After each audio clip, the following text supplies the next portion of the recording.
Excuse me sir, मेरी बात सुनिए सर। ये क्या हो रहा है?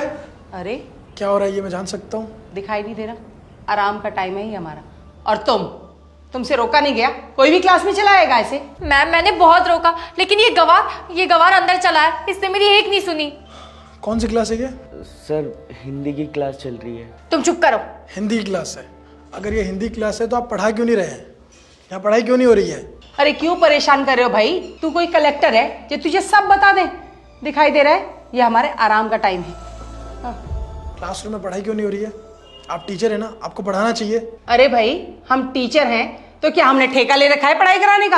आपको सैलरी मिलती है, गवर्नमेंट इसी चीज की सैलरी देती है ना आपको। पढ़ा क्यों नहीं रहे आप? हाँ तो मैम देखो, अब ये गवार हमें बताएगा कि सैलरी हमें इस चीज की मिलती है।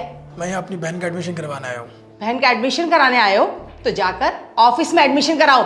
यहाँ एडमिशन हो रहा है क्या? एडमिशन के लिए आया है। अबे दिखने से तो गवार लग रहा है, लगता नहीं है कि तेरे बस की है स्कूल में एडमिशन कराना। मैंने तुझे कितनी बार आवाज देके रोका, तूने मेरी एक बात नहीं सुनी। गवार है क्या? सुनाई नहीं देता तुझे? सीधे क्लासरूम में घुस गया, बदतमीज। मैं यहाँ चेक करना है कि पढ़ाई कैसी होती है। मेरी बहन यहाँ पढ़ेगी तो पढ़ाई भी तो अच्छी होनी चाहिए ना। हाँ हाँ, हमारा स्कूल तो वैसे भी बहुत अच्छा है। दिख नहीं रहा तुझे? मैम आराम कर रही है, बच्चे सब मस्त मजे कर रहे हैं। इतना अच्छा स्कूल है हमारा, हम किसी को भी प्रेशराइज नहीं करते। इसका मतलब बहुत अच्छी स्कूल है ये। हाँ बहुत अच्छा स्कूल है ये हमारा। लेकिन अगर तुझे अपनी बहन को यहाँ एडमिशन दिलाना है तो भाई उसके एक्स्ट्रा चार्जेस लगेंगे। एक्स्ट्रा चार्जेस मतलब? एक्स्ट्रा चार्जेस यानी, वैसे तेरी औकात देख के तो ऐसे लगता है कि तेरे पास फूटी कौड़ी नहीं होगी, पर फिर भी तू इतना फोर्स कर रहा है तो तुझे बता देते हैं, तुझे एक्स्ट्रा पैसे देने होंगे अपनी बहन के एडमिशन कराने के लिए। पैसे? कैसे पैसे? ये तो सरकारी स्कूल है और सरकारी स्कूल में तो फीस नहीं लगती, तो आप किस चीज़ के पैसे मांग रहे हैं? सरकारी स्कूल है, तुम्हारे घर का स्कूल नहीं है जो पैसे ही नहीं लगेंगे यहाँ। अच्छा वैसे कितने पैसे लगेंगे एडमिशन के? 3000 रुपए एडमिशन फीस लगेंगे। लेकिन इतने पैसे तो नहीं लगते किसी भी स्कूल में। 3000 किस चीज़ के? ये हमारा स्कूल है, यहाँ हमारे रूल चलेंगे। कितने पैसे लगेंगे या कितने नहीं लगेंगे ये हम डिसाइड करेंगे, तू नहीं। तो तूने जो इतना हमारा दिमाग खराब कर दिया ना और समय हमारा अलग खराब किया, उसके अब 3 नहीं 4000 लगेंगे। इसे 4 लेना। जी मैम। और अगर मैं आपको फीस ना दूँ तो? ज़्यादा पंचायती लगाई ना तो तेरी बहन का एडमिशन इस स्कूल में तो क्या आस पास के भी किसी स्कूल में होने नहीं दूंगी मैं।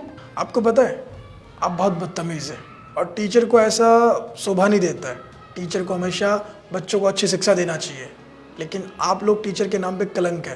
तेरी इतनी हिम्मत, मेरे स्कूल में आकर मेरी क्लास में मेरे ही बच्चों के सामने मुझे बदतमीज बोल रहा है। लगता है मैम ये ऐसे नहीं मानेगा। ये किसान है ना, और किसान तो अनपढ़ होते हैं, इनको तो पता ही नहीं होता किससे कैसी बात करनी चाहिए। इसको मैं बताती हूँ। तूने मेरा हाथ रोका, एक गवर्नमेंट टीचर का, तुझे तो मैं छोड़ूंगी नहीं। अभी तो मैंने सिर्फ आपका हाथ रोका है। जितने बदतमीज आप दोनों हैं, आप पे हाथ उठ भी सकता है। जाइए पीछे खड़े हो जाइए। तू उठाएगा हम पे हाथ? तेरी इतनी हिम्मत है कौन तू? सर आप यहाँ? मैं बाहर आपका वेट कर रहा था। बस मैं ये देखने आया था कि स्कूल में कैसी पढ़ाई हो रही है। आज मैंने देख भी लिया और सुन भी लिया और ये जान भी लिया कि आप कैसे टीचर हैं। सर आप हैं कौन? मैम मैंने सर का आज इंटरव्यू देखा था न्यूज़पेपर में। ये शहर के नए जिला कलेक्टर है। इनके बारे में न्यूज़पेपर में बहुत कुछ लिखा था। इन्हें करप्शन बिल्कुल भी नहीं पसंद। ये कहीं भी जाते हैं, अगर इन्हें थोड़ी भी गड़बड़ लगती है ये तुरंत उन्हें सस्पेंड कर देते हैं। इन्हें करप्शन और अपना काम ना करने वाले लोगों से सख्त नफरत है। सर हमें माफ़ कर दीजिए, हम आपको पहचान ही नहीं पाए, प्लीज़ सर। बस रहने दीजिए। मैं जान गया आप लोगों के बारे में, आप कैसे टीचर हैं। आपको ऐसा शोभा नहीं देता है। आप टीचर हो के बच्चों को गलत शिक्षा देते हैं। नहीं सर ऐसी कोई बात नहीं है, हम बच्चों को बहुत अच्छे से पढ़ाते हैं। आप चाहें तो पूछ सकते हैं, हम बच्चों को बहुत अच्छे से पढ़ाई करवाते हैं सर, प्लीज़। अच्छा आप बहुत अच्छे से पढ़ाते हैं? मैं बच्चों से पूछूं आप कैसे पढ़ाते हैं? हाँ बेटा बताओ सर को, हम लोग तुम्हें कितने अच्छे से पढ़ाते हैं, डरो मत। हाँ डरो मत। मैडम इतने प्यार से बोल रहे हैं तो बताओ कि मैडम आपको कैसे पढ़ाते हैं। नहीं सर, यहाँ कोई पढ़ाई नहीं होती है, और जब भी हम मैम को पढ़ाई करने को बोलते हैं तो हमें डांटती है और बोलती है हमें डिस्टर्ब मत करो, घर जाके पढ़ाई करो। यस सर, और हमने कई बार कंप्लेंट भी करी बट हमारी कोई सुनता ही नहीं है। यहाँ तक कि हमने प्रिंसिपल मैम को बहुत सारे एप्लीकेशंस भी डाले बट फिर हमें टीसी कट करने की धमकी मिल जाती थी। यहाँ तक कि सर ये यहाँ के बच्चों का एडमिशन अपने खुद के प्राइवेट स्कूल में करवाती हैं। यहाँ तो सिर्फ ये हाजिरी के लिए आती है और कुछ नहीं करती सर ये। अरे ये तुम लोग क्या बोले जा रहे हो? ना झूठ। चुप। आप चुप हो जाइए। कौन सच कह रहा है और कौन झूठ कह रहा है मुझे बहुत अच्छे से पता है। आप दोनों चुपचाप खड़े रहिए। बोलो सच। सर ये सिर्फ नाम का सरकारी स्कूल है, यहाँ हम जैसे गरीब बच्चों से भी फीस लेते हैं, ये फीस लेते हैं सर उन सब से। सुना आप लोगों ने? सर ये सारे बच्चे झूठ बोल रहे हैं, ऐसा कुछ भी नहीं है। हम ऐसा कुछ भी नहीं करते इन बच्चों के साथ, हम तो बल्कि समाज सेवा भी करते हैं। आप कितनी सेवा करते हैं मुझे सब कुछ पता है। ये बच्चे झूठ नहीं बोल रहे हैं, झूठ आप लोग बोल रहे हैं, और आपका जितना स्टाफ है ये सब झूठ बोल रहे हैं। आप लोग बस पढ़ाने का दिखावा करते हैं। आप टीचर हैं और टीचर को ये सब चीज़ें शोभा नहीं देती हैं। आपको पता है गुरु को भगवान का रूप माना गया है, और आपने क्या किया? कलंकित कर दिया इस नाम को। आप जैसे कुछ टीचर्स की वजह से अच्छे टीचर्स बदनाम हो जाते हैं। सबको ऐसा लगता है कि सभी टीचर एक जैसे हैं, लेकिन ऐसा नहीं है। बस आप जैसे चुनिंदा लोग हैं जो बच्चों से फीस लेते हैं। आपको पता है कि सरकारी स्कूल है, फिर भी आप लोग इनको टॉर्चर कर रहे हैं, इनको गलत शिक्षा दे रहे हैं। जब ये आगे जाके नौकरी करेंगे तो उन पर क्या असर पड़ेगा? ये भी वही करेंगे जो आप लोग आज इनके साथ कर रहे हैं। सॉरी सर, वो बस पता नहीं कैसे मन में लालच आ गया था, प्लीज़ माफ़ कर दीजिए। टीचर को ये सब चीज़ों का ध्यान रखना चाहिए। आप जो शिक्षा देंगे बच्चे वही सीखते हैं। अगर मैं आज यहाँ नहीं आता तो मुझे सच पता नहीं चलता।